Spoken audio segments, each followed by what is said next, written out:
নমস্কার, শুভ সন্ধ্যা সকল বন্ধুদেরকে জানাই। আমি একটা নতুন রেসিপি, সন্ধ্যার সময় স্ন্যাক্স খেতে সবারই ভাল লাগে। হ্যাঁ, সন্ধ্যা হলে চায়ের সাথে একটু স্ন্যাক্স না হলে মনটা ভাল লাগে না। তাই আমি আজকে স্প্রিং রোল বানাবো। তার জন্য দুটো ডিম লাগবে, chilli sauce, tomato sauce, soya sauce, মাংস, পেঁয়াজ, টমেটো কুচি, আলু সিদ্ধ, বাঁধাকপি, রসুন কুচি, আদা কুচি, লঙ্কা কুচি, শিমলা মির্চি, গাজর, পুদিনে পাতা আর ধনে পাতা কুচি। তার সাথে ব্রেড ক্রামস আর ব্রেড দিয়ে আমি বানাবো স্প্রিং রোলটা।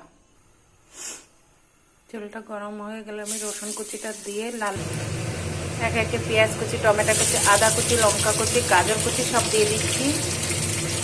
এটাকে আমি ভালো করে ফ্রাই করতে আমি মাংসটাও দিয়ে দেবো। দিয়ে দিলাম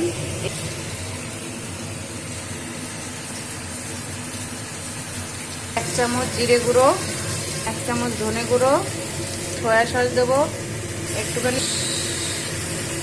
এবার একটু টমেটো সস দিয়ে দেবো। তার মধ্যে একটুখানি লেবু দিয়ে দেবো আমি, একটুখানি বিরিয়ানির মশলা, একটুখানি গরম মশলা, ধনে পাতা আর পুদিনা পাতা কাটা ছিল সেটাকে আমি ছড়িয়ে, পুরটা আমি নামিয়ে নিয়েছি। বাড়িতে থাকা সব উপকরণ দিয়ে তোমরা এই স্প্রিং রোলটা বানিয়ে খেতে পারবে সবাই। আমি এবার এর মধ্যে পুরটা ঢুকিয়ে নিয়ে এই চারপাশে একটু ডিমের গোলা দিয়ে আটকে নেব করে এর মুখগুলো এরকমখানে। এবার এটা আমি ডিমের কোট করে নিলাম একটুখানি, দিয়ে ব্রেড ক্রামসের মধ্যে দিয়ে দেবো। ব্রেড ক্রামসটাকে গায়ে ভালো করে লাগিয়ে কিছুক্ষণ রেখে দিতে হবে, চেপে চেপে দিতে হবে। দেখেই তো খেতে ইচ্ছে করছে। দাঁড়াও, আগে বানাই, বানানোর পরে তখন রোলগুলোকে আমি এরকম ডবল কোট করে নিলাম। এবার আমি ফ্রিজে রেখে দেবো কিছু। এটা আমি তেলের মধ্যে ছেড়ে দিচ্ছি।